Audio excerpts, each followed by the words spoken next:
أظلنا شهر السلام ضيف يزور بكل عام فإذا أهل هلاله في الكون ينحسر الظلام. بسم الله الرحمن الرحيم.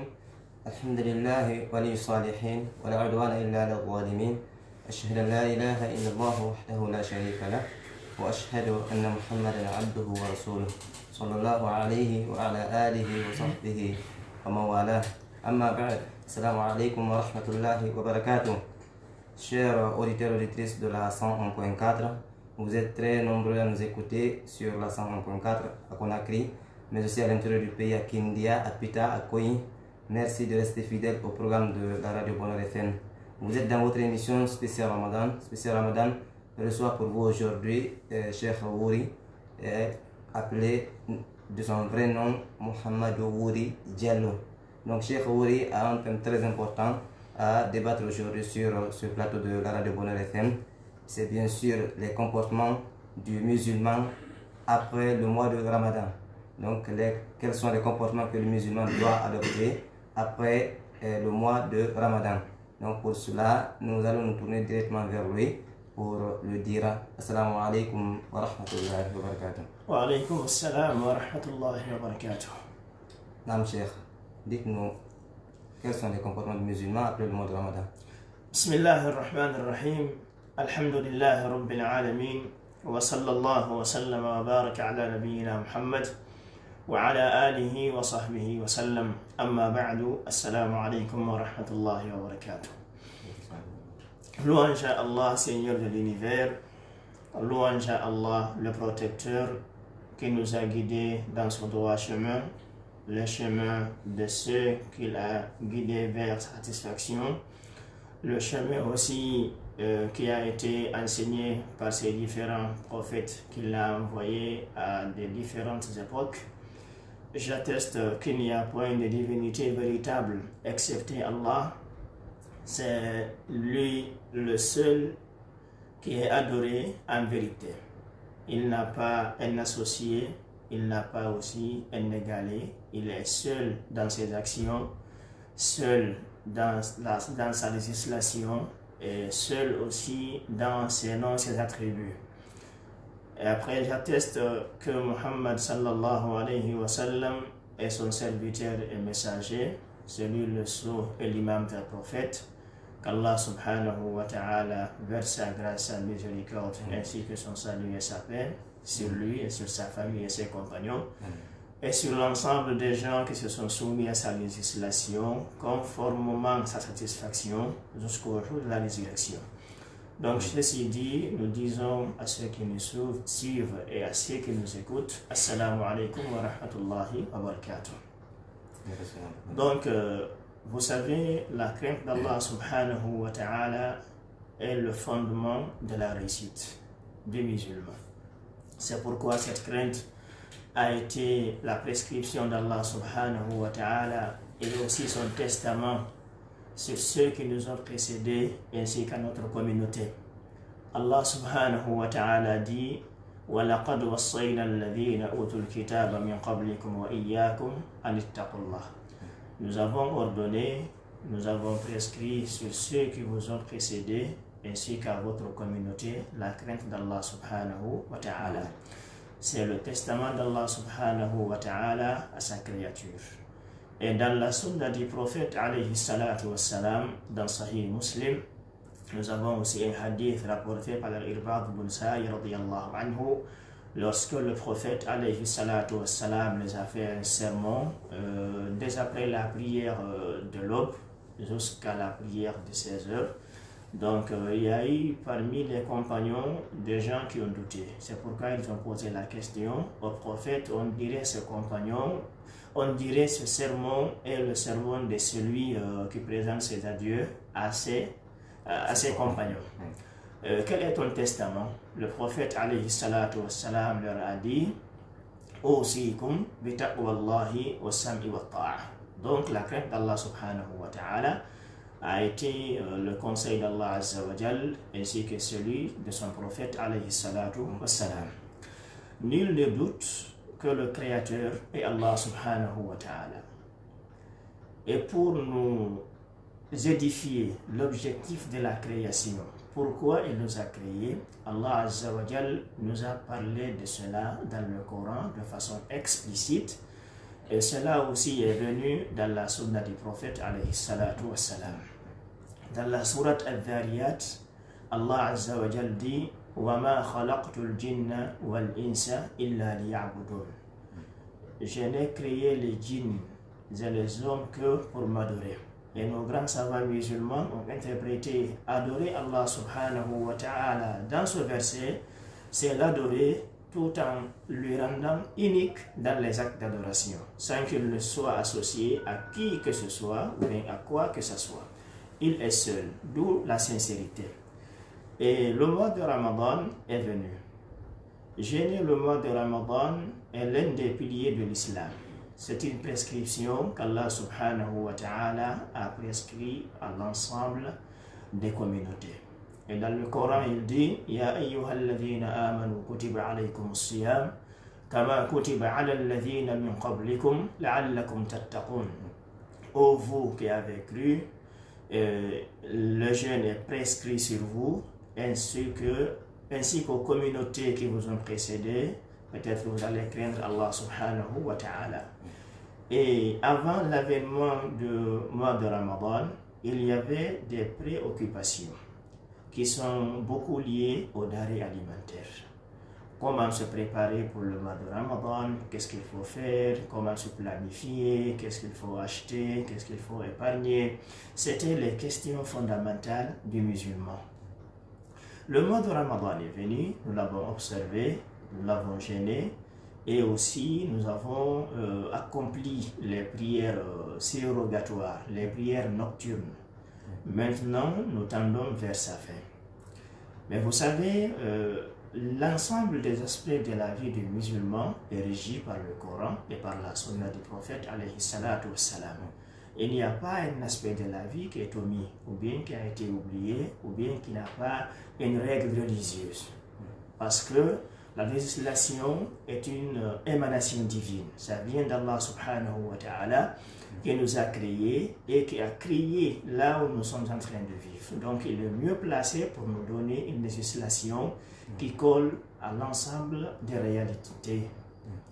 Et ceci dit, il y a eu des gens qui ont su cela, qu'ils sont là pour adorer Allah subhanahu wa ta'ala, qu'ils sont là pour un objectif défini, qu'ils sont là pour avoir l'agrément d'Allah Azza wa Jal, de la façon dont les compagnons du prophète alayhi salatu wassalam ont su cela et ont mis cela aussi en œuvre. Et d'ailleurs, ceux-là ont eu l'agrément d'Allah subhanahu wa ta'ala avant qu'ils ne trépassent, avant qu'ils ne meurent. Donc, c'est pourquoi vous verrez les musulmans de manière différente. Il y a des gens qui se sont soumis, que ce soit avant le mois de Ramadan, ou pendant, ou après le mois de Ramadan. C'est des gens qui sont soumis, c'est des gens qui sont conformes à la législation d'Allah subhanahu wa ta'ala. Ils ne cherchent que son agrément et sa satisfaction, sa miséricorde. Vous verrez aussi des gens dans la communauté musulmane qui pratiquent les actes d'adoration dans le mois de Ramadan.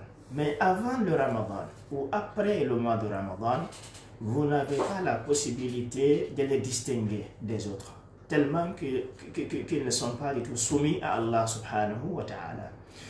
Il y a aussi une troisième catégorie qui sont dans la désobéissance, que ce soit dans le Ramadan ou avant ou après le mois de Ramadan. Et la première catégorie que nous avons citée, la catégorie des gens qui sont soumis, c'est la catégorie des gens qui sont sur la bonne voie. Des gens qui n'ont pas choisi un temps pour adorer Allah subhanahu wa ta'ala. C'est des gens qui ont compris le Coran et la sunna du prophète alayhi salatu wassalam. Car en lisant le Coran, en méditant le Coran, en cherchant à comprendre les textes du Coran, vous verrez que Allah subhanahu wa ta'ala a dit dans la sourate Al-Hijr, wa'bud rabbaka hatta ya'tiyaka al-yaqin. Adore Allah subhanahu wa ta'ala jusqu'à ce que la mort t'arrive. Donc il n'y a pas un repos, il n'y a pas une récréation dans les actes d'adoration.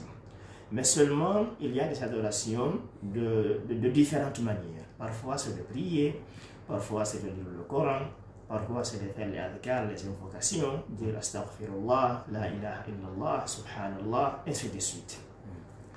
Et la première catégorie, ce sont les gens qui ont décroché la miséricorde d'Allah subhanahu wa ta'ala. Car Allah dit Inna rahmatallahi qaribun minal muhsinin.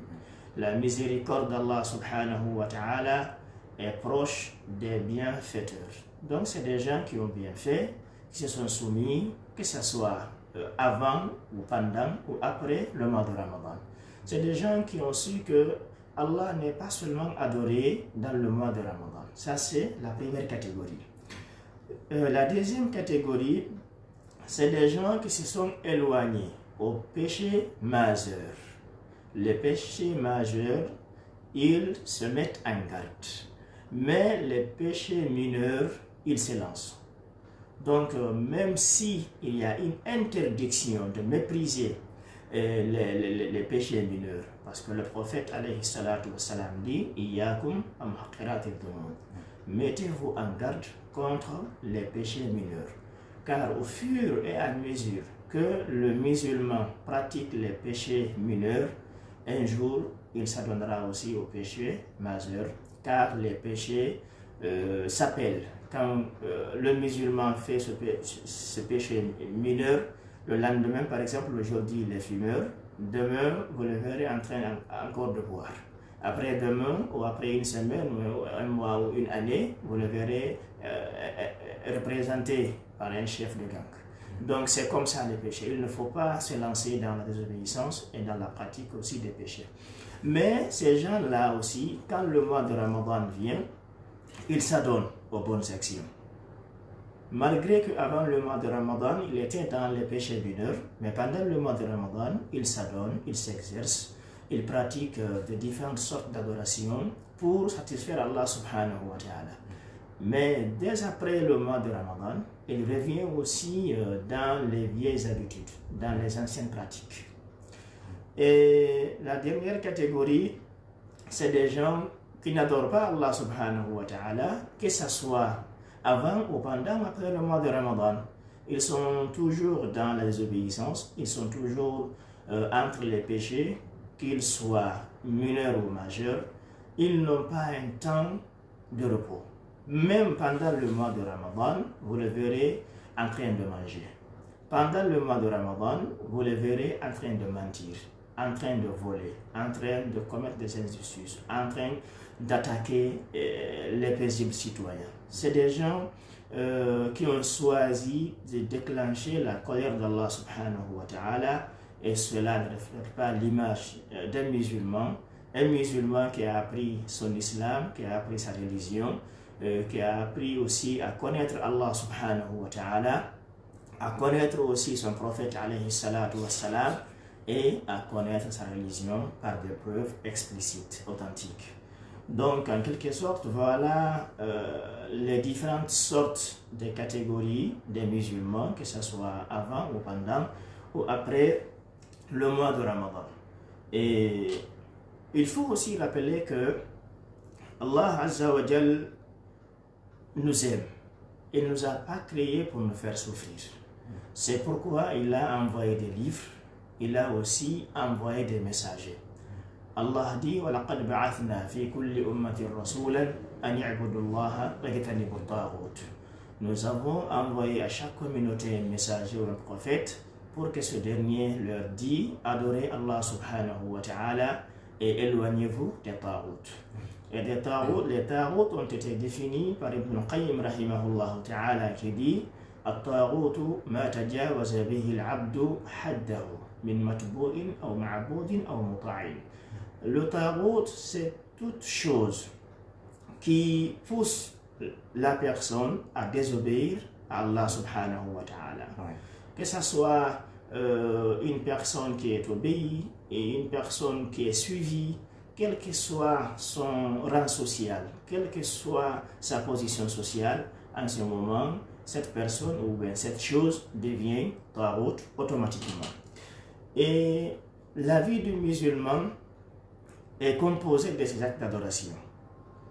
Vous verrez des adorations qui sont définies dans le temps, par exemple la prière, et par exemple aussi le mois de Ramadan, c'est une adoration qui est définie dans le temps. Il y a aussi des actes d'adoration qui sont définis dans l'espace. Par exemple, le pèlerinage.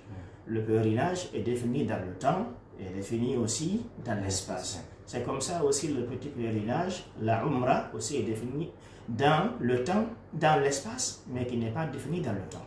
Donc, vous verrez aussi des adorations qui sont prescrites sur le musulman. Il n'a pas une autre solution que de les accomplir, que de les pratiquer. Il y a aussi des adorations qui sont surrogatoires. Le musulman est appelé à les faire, mais ce n'est pas d'une façon coercitive, ce n'est pas une façon d'obliger cette adoration.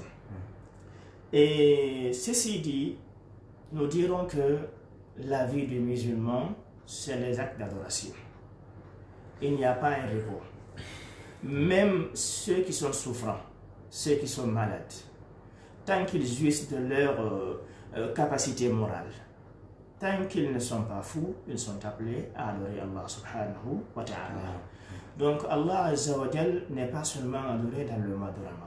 Et l'adorer conformément à sa législation dans le mois de Ramadan, le désobéir avant ou après le mois de Ramadan, c'est une sorte de dire à Allah subhanahu wa ta'ala, nous avons la possibilité, la capacité de t'adorer conformément à ta volonté, mais nous refusons.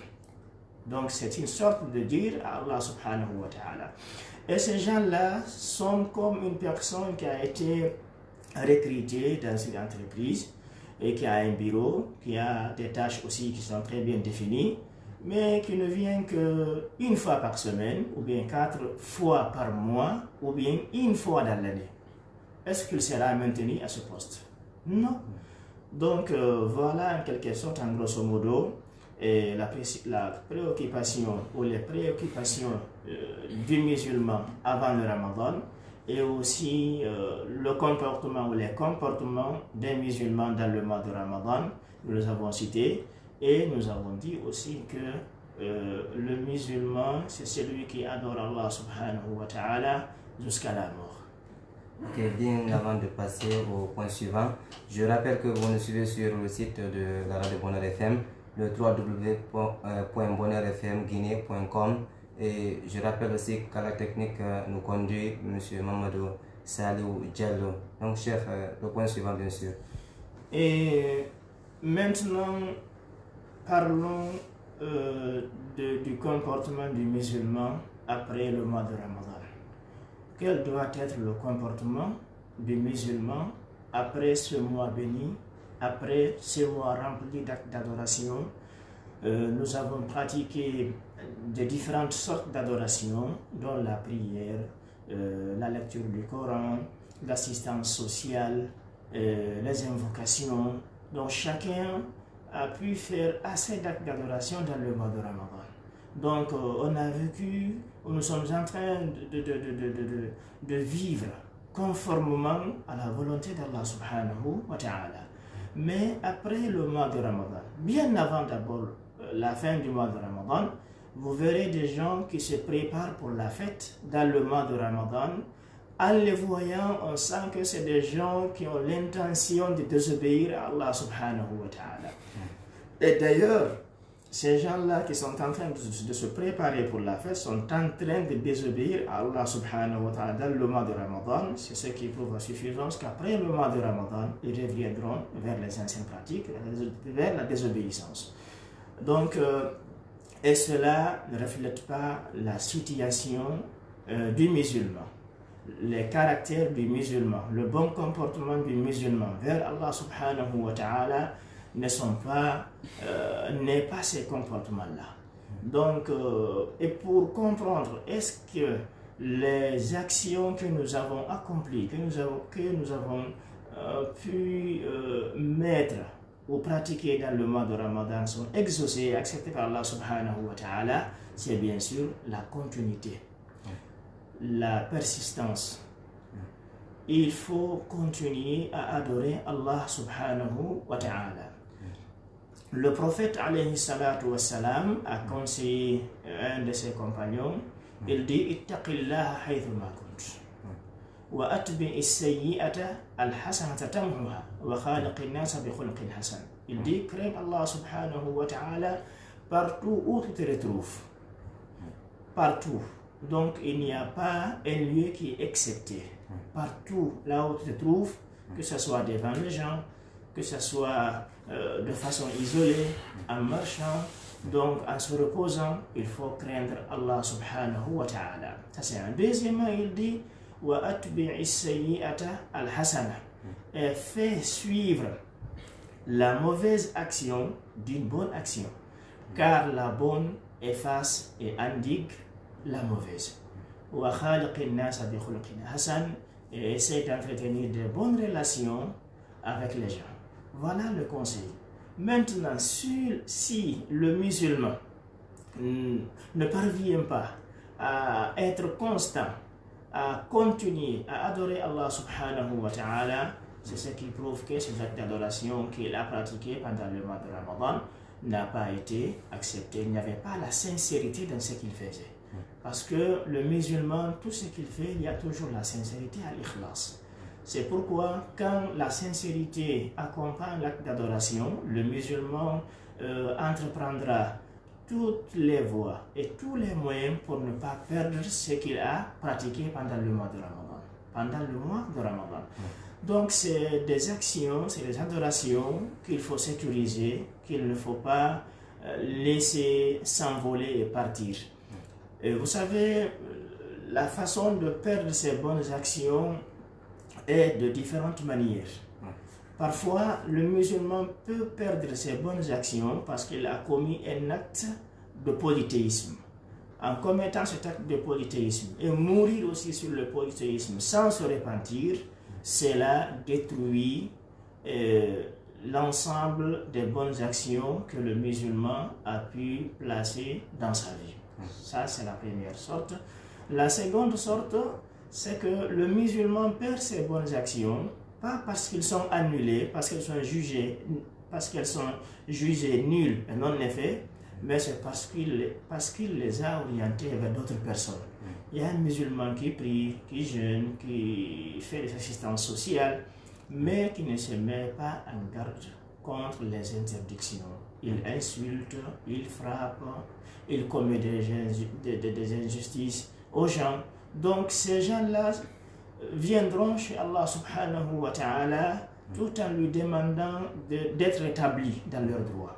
Donc, et le prophète alayhi salatu wa salam nous a dit que au jour de la résurrection, il n'y a pas de dinar, il n'y a pas aussi de dirham.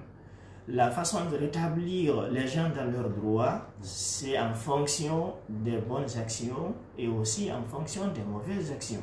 Donc, si le musulman ne se met pas en garde contre ces pratiques, donc il ne pourra rien voir le jour de la résurrection, car il est là à travailler pour d'autres, pas pour sa personne. Ça, c'est un.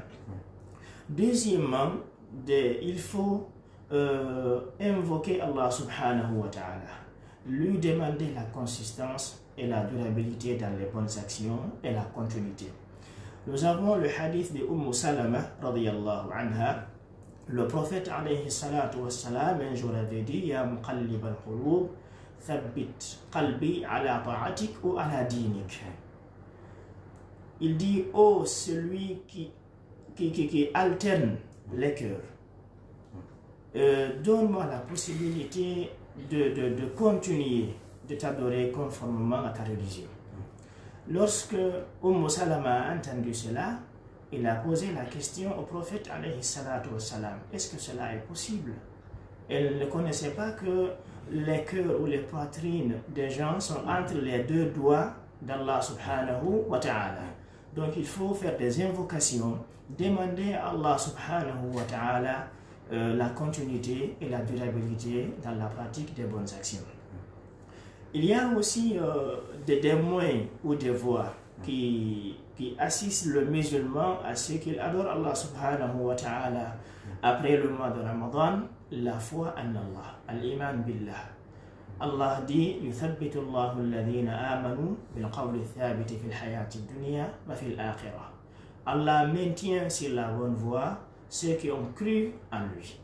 Donc la croyance en Allah subhanahu wa ta'ala est un facteur majeur, est un présupposé ou une condition pour que le musulman puisse continuer dans la pratique des bonnes actions.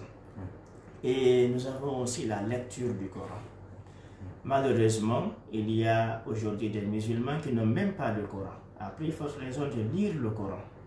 Et malheureusement aussi, nous avons des musulmans qui ont le Coran, mais quand ils vous montrent le Coran, vous verrez que c'est un Coran rempli de poussière, tellement que le Coran n'est pas du tout touché.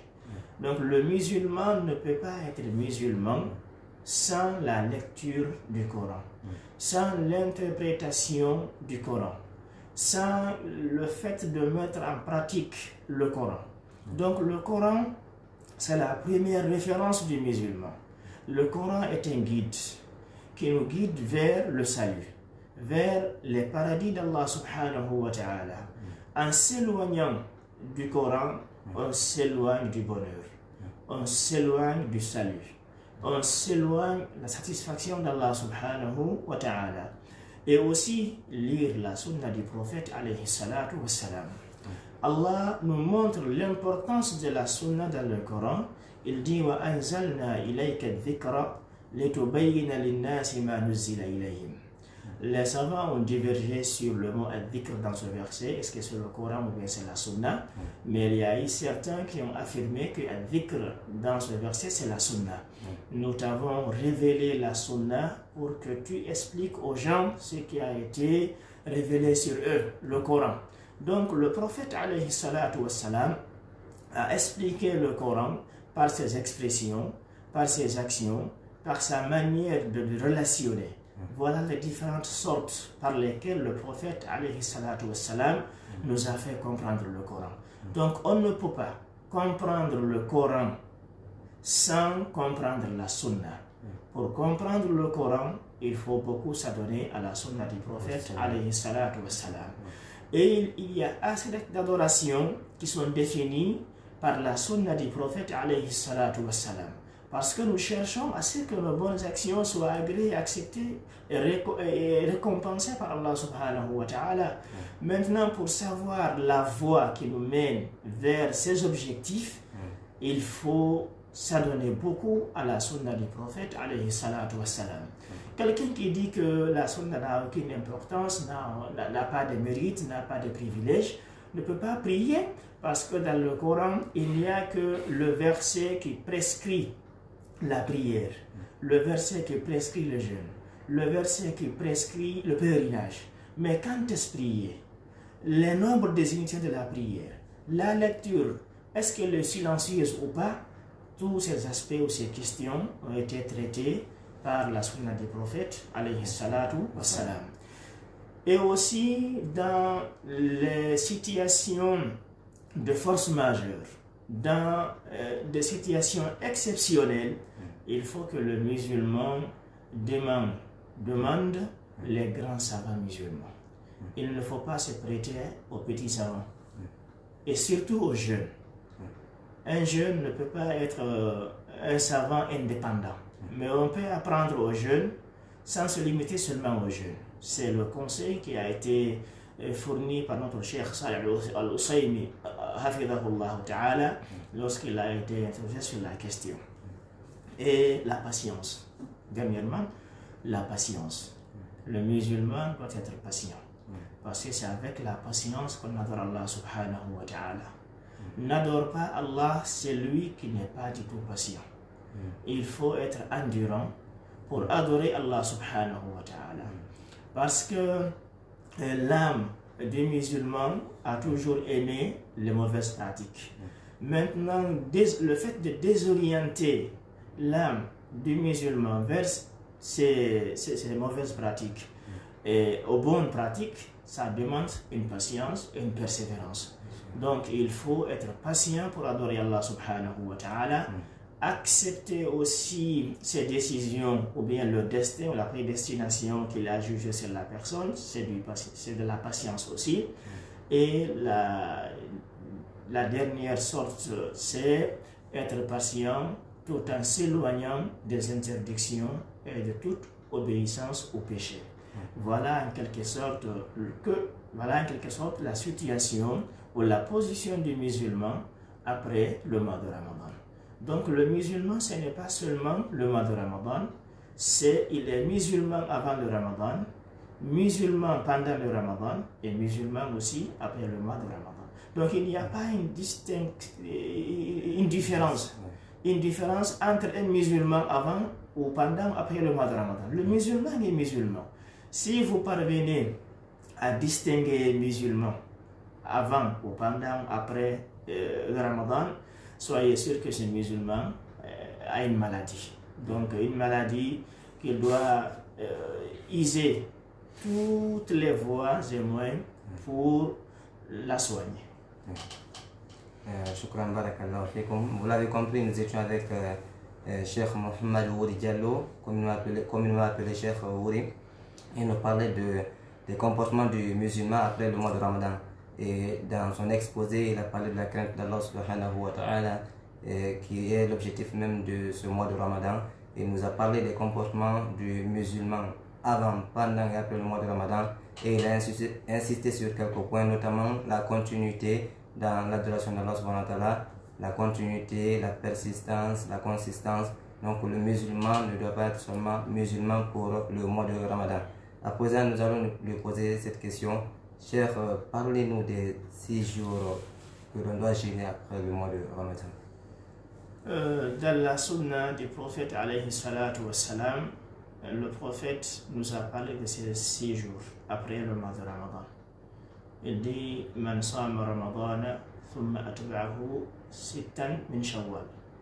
Celui qui jeûne le mois de Ramadan et il fait suivre le mois de Ramadan 6 jours du mois de Shawwal, verra ses péchés. C'est comme s'il a jeûné toute l'année. Voilà la récompense de celui qui fait suivre le mois de Ramadan 6 jours du mois de Shawwal. Sa récompense, c'est comme s'il est parvenu à jeûner toute l'année. Donc, mais nous constatons aussi que cette sunna n'est pas du tout suivie par la majorité des musulmans. Donc, il ne faut pas minimiser ou mépriser la sunna du prophète alayhi salatu wassalam. Et si le musulman s'adonne à la sunna, vous ne verrez pas ce musulman-là laisser les prescriptions. Au fur et à mesure que le musulman délaisse ou abandonne ou méprise la sunna, vous le verrez un jour abandonner les prescriptions d'Allah subhanahu wa ta'ala. La sunna, pour les prescriptions, c'est comme une ceinture, c'est comme un gardien. Et lorsque le gardien est touché, dites-vous que celui qui est gardé sera aussi touché. Oui. Ok, shukran barakallahu fikum. À présent, nous allons tourner vers les auditeurs et auditrices de la 101.4. Vous pouvez maintenant appeler sur les numéros du stand de 623 62 62 63 ou le 655 55 10 55 ou encore le 669 88 46 46.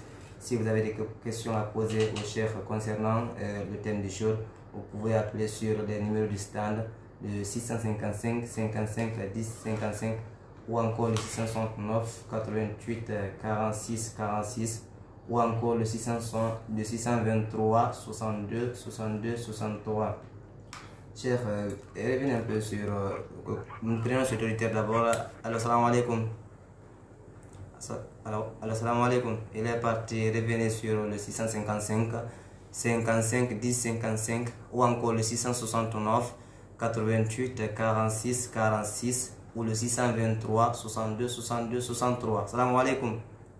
Allô, salam alaikum. Wa alaikum salam wa rahmatullahi. Votre nom, vous nous appelez d'où? Je m'appelle Mariam et je suis de Matoto. Mariam, vous nous appelez de Matoto. Quelle est votre question? Oui. En fait, moi j'ai une question différente en fait, qui n'a rien à voir avec le thème d'aujourd'hui. Oui. Ça concerne en fait le mariage. Oui. J'aurais appris que pour les nouveaux mariés, il est recommandé le jour où en tant que femme on t'amène chez ton mari, il est recommandé ou qu'il est important de faire 2 rakats avec ton mari la nuit et faites faire des doigts au cou. D'autres disent que vous pouvez boire du lait en donnant en fait tout ce que vous voulez, en exprimant tout ce que vous voulez entre vous. D'autres disent que de l'eau. Donc j'aimerais un peu savoir là-dessus si c'est vraiment important et comment ça se passe. Ok, merci pour votre question. Nous allons trouver le chef. Oui, vous avez compris la question. Pour être bref, tout ce que la sœur vient de dire est mentionné dans le livre de Cheikh Al-Albani, rahimahullah ta'ala, dans Adab al-Safaf. Mais là où il a parlé de l'eau, je n'ai pas vu cela, mais du lait. Faire boire à la femme du lait. C'est mentionné, ça fait partie de la sunna. Les 2 raka'at, la bénédiction ou l'invocation en tenant le front de la femme, en prononçant les invocations, et après le lait. Ok. Après le 655, 55, 10, 55. Assalamu alaikum. Votre nom, vous nous appelez d'où? Je reprends au nom de Samour Aboubakar. Je vous appelle d'ici Mayaga. Samour Aboubakar, nous sommes à l'écoute. Ma question, c'est concernant sur une recommandation d'Allah dans le Saint-Coran, là où il nous a dit d'être bienfaisant envers ses parents, obéissant et miséricordieux envers lui. Maintenant, je voudrais savoir, le monsieur qui est conçu hors mariage, est-ce que lui, il doit respecter les mêmes conditions vis-à-vis de ses soi-disant papa? Je ne sais pas si vous avez compris la question? Oui. Ok, vous pouvez rester à l'écoute, vous aurez la réponse avec le chef. Oui. Bon, nous disons, conformément au texte que régisse l'islam, ce bébé-là, juridiquement, n'a pas un papa, juridiquement. Et quand nous disons juridiquement qu'il n'a pas un papa, cela ne prouve pas que, par exemple, si c'est une fille, que ce monsieur peut épouser cette fille. Cela aussi est interdit. Donc, pour sa maman, et la maman a droit à la soumission de cet enfant. Donc, il n'y a pas une différence entre celui qui est conçu dans un mariage ou bien celui qui a été créé avant le mariage. Les mêmes droits et devoirs, les droits et les devoirs restent les mêmes. Ok, appelez sur le 623 62 62 63. Salam alaikum.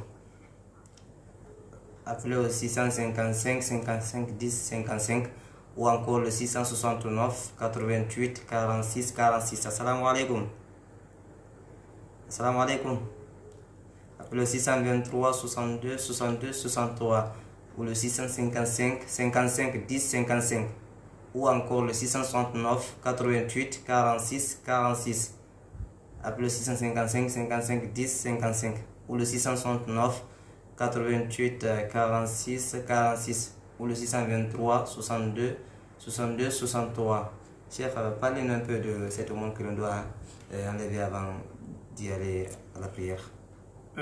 Avant d'aller à la prière, il est légiféré aux musulmans de s'acquitter de... On a un auditeur, chef, je vous prie la parole. Assalamu alaikum. Assalamu alaikum. Vous nous appelez d'où? Elle est partie. Chef, oui, nous sommes à l'écoute. Donc, il est légiféré pour le chef de famille de s'acquitter de cette aumône et de faire aussi sortir cette aumône pour les membres de sa famille. Que ce soit ceux qui ont observé le jeûne ou bien ceux qui ne l'ont pas du tout observé parce qu'ils n'ont pas atteint l'âge de la puberté. Donc, il est dit un sa' pour chaque membre de famille. Ok, votre prénom c'est Julia. Assalamu alaikum. Walaikum salam. Vous nous appelez d'où? Oui, c'est Abdullah Diallo depuis Cannes, à la Somalia. Oui, Abdullah Diallo, nous vous écoutons. Oui, j'ai des questions là-bas. Oui, nous vous écoutons. Ok. Un professeur qui nous a dit qu'on ne doit pas souffler si on a un verre d'eau à boire. Il y a un peu de qualité des dents, on ne doit pas s'ouvrir là-bas. C'est pourquoi. Ok, et la deuxième? Oui, la deuxième. Oui. Si la pierre encore fait partie parmi les impurités, si ça permet la prière ou pas. Vous dites? C'est ça. Non, vous reprenez la deuxième question. Ok, je comprends. Si la pierre, si quelqu'un a porté des habits profonds, il a travaillé beaucoup, la pierre a mouillé tous ses habits, si il fait prier avec ça encore ouvert. Ok, votre question est comprise. Nous passons la parole au chef pour répondre. La première, c'est une interdiction, le fait de respirer dans l'eau qu'on est en train de boire. Donc c'est une interdiction, il ne faut pas le faire. Cette interdiction aussi est venue dans la sunna des prophètes, alayhi salatu wassalam. Quant à la seconde, cela n'empêche pas la prière. Les sueurs ne sont pas des impuretés, ne sont pas des saletés. Le musulman a la possibilité de prier avec ses habits et sa prière est authentique et agréée par Allah subhanahu wa ta'ala, bien sûr, quand il respecte la façon dont le prophète alayhi salatu wassalam avait prié. Parce qu'il dit sallu kama ra'aytumuni usalli. 669 88 46 46 ou le 655 10 55. Salam alaikum. Votre nom, vous nous appelez d'où?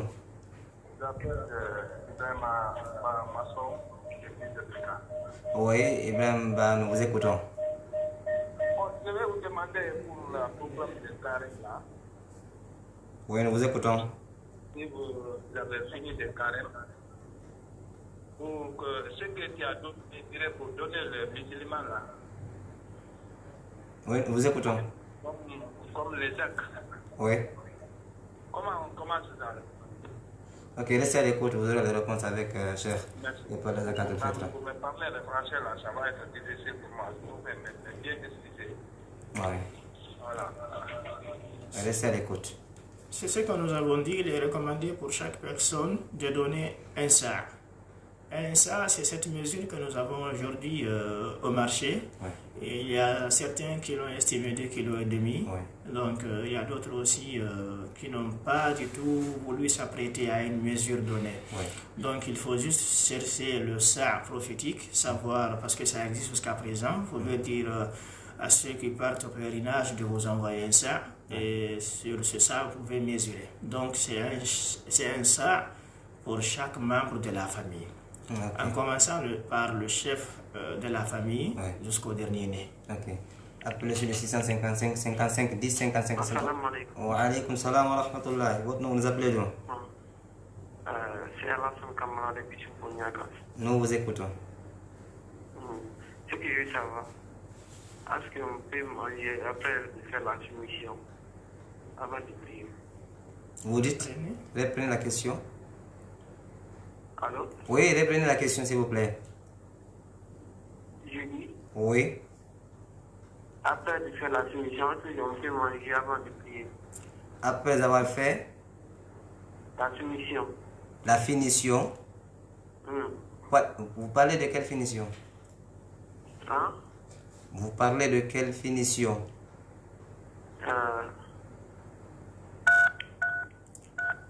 Et il est parti appeler sur le 623 62 62 63. Salam alaikum. Wa alaikum salam. Salut bien. Dieu merci. Votre nom, vous nous appelez d'où? Alors, je vous appelle depuis Kamsa. Oui, votre nom? C'est Mohamed Nassir Diallo. Nous vous écoutons. Voilà. J'ai une question qui n'est pas liée au débat d'aujourd'hui. Oui, nous vous écoutons. Voilà. Je voudrais savoir si est-ce que réellement il y a une fornication entre deux musulmans et par après il y a eu. Et le parti n'a pas terminé ses questions. Appelez sur le 669 88 46 46. Salam alaikum. Wa alaikum salam wa rahmatullahi wa barakatuh. Votre nom, vous nous appelez d'où? Souleymane Diallo depuis Sangoya. Nous vous écoutons, Souleymane Diallo. Avant tout d'abord, je vous remercie.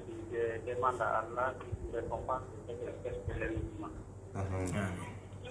Wa alaikum salam. Les deux questions.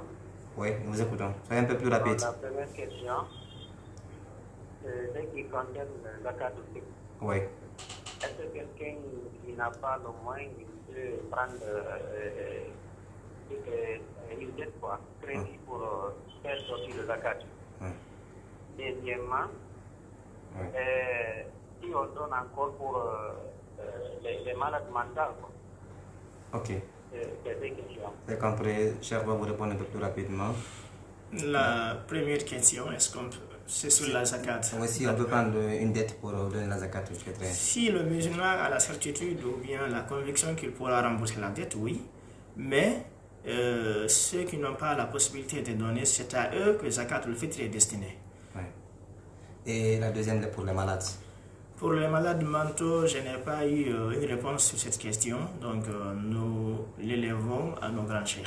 Ok, je rappelle que nous avons dans ce studio Cheikh Mohamed Ouri Diallo, communément appelé Cheikh Ouri, qui débattait sur le thème des comportements du musulman après le mois de Ramadan. Nous le disons shukran barakallahu fikum, jazakumullahu khairan, wa ahsan ilaykum. Et à la technique, on a bien sûr Mohamed Salih Diallo à Conakry, à Kindia Omar Kondé, à Peter Blessila, à Kouintier Madjouba au niveau de la caméra, Omar Bailoba sur le site, bien sûr, le site internet de la radio Bonheur FM. Et ici pour vous accompagner, Boubacar Baldé, هذا وصلى الله وسلم على سيدنا محمد وآله وصحبه وسلم.